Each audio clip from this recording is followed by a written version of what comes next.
So yeah, technical difficulties that we had. Unfortunately, audio was all jacked up. So just want to just try to do a little bit of a audible recap of what I was talking about. Yes, it's been a while. I haven't streamed in a bit, but what I was expressing was it's very very important to take time to not get overconsumed by the markets. Take time to really just hone in on making income.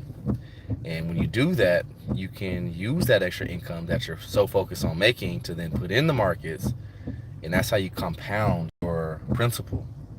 And that's the thing that a lot of people maybe don't understand. They think about, oh well, I need a 10x or a 100x or whatever the case may be to get to wealth. No, the way that you can get to wealth is working really hard, making a good income first and foremost, and putting that into appreciating assets through time. Okay, so what I did, I explained the actual equation for compound growth because a lot of people don't necessarily know the actual equation. They hear about compound growth, but what is the actual equation?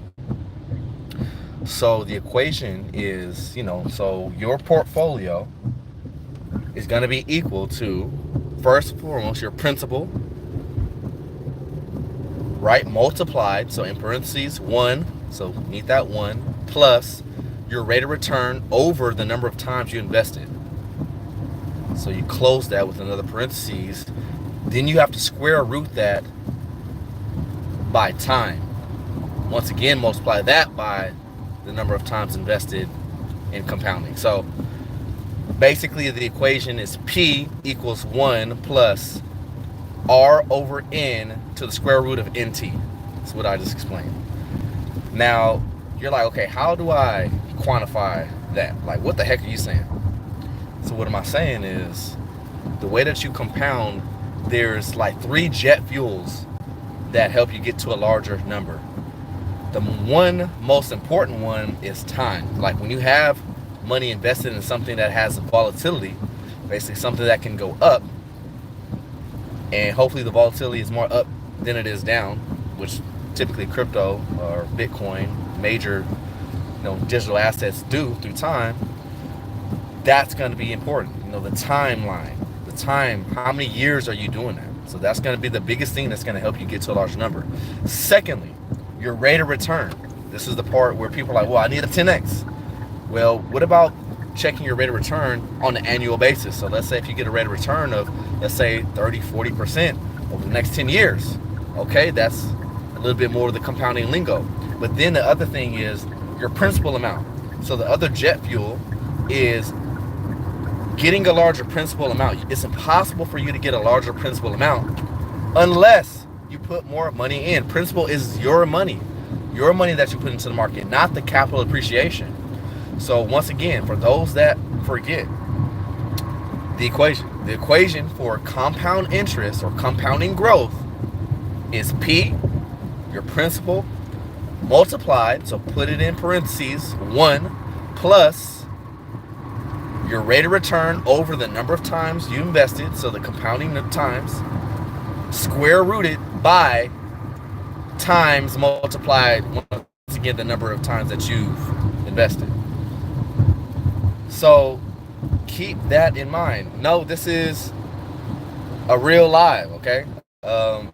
I tried to do a stream earlier today. Unfortunately, my mic was all jacked up. It was about a 40-minute stream and nothing got heard. So I'm going to have to go back and redo it tonight, but I wanted to just do a quick recap of what we were talking about. So welcome to the Vaults of Crypto. This is where we need to understand how to not only just say, hey, how can I become a millionaire tomorrow? It's about how to prudently learn how to invest using just basic, we're talking about basic concepts that just exist in math, right? So with that being said, we've had a lot of opportunities to dollar cost average over, and yes, I have not been ringing the horn on YouTube like how I have been doing over the past 2 years, 3 years. But with that being said, I took a little break, kept the internal group in the Patreon and told them, hey, this is how we need to maybe think about this. But yes, if you haven't noticed, things have been on a nice dip. And with that being said, this opportunity, we've been able to quantify using some basic concepts of just learning, okay, well, what are some things that we can look at from the overall stock market? One thing that I highlighted in the stream was looking at the NASDAQ 100, the stocks above their 100-day moving average. So when you look at the NASDAQ 100, so these are the top 100 tech stocks, okay? When they are below their 100-day moving average, so let's say where majority of them, let's say 80 out of the 100 are below their 100-day moving average, it's super rare. Like the last time that we experienced that was COVID.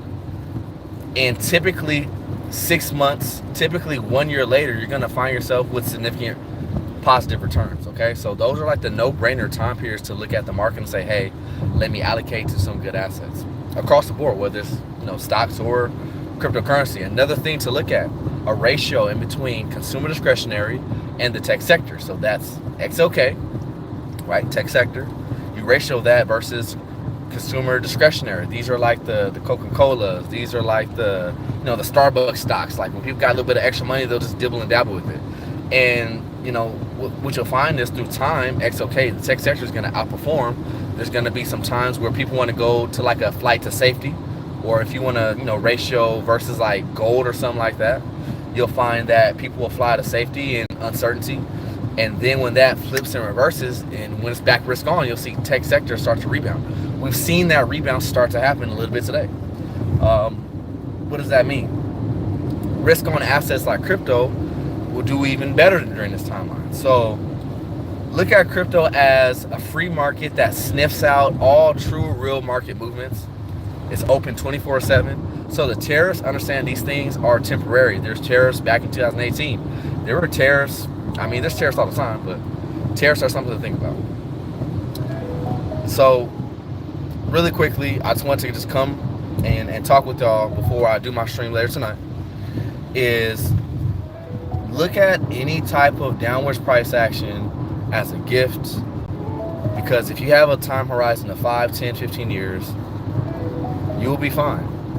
Worry about making a nice income with high valuable skills, and when you do that, you're going to be able to use that income to put it in markets, okay?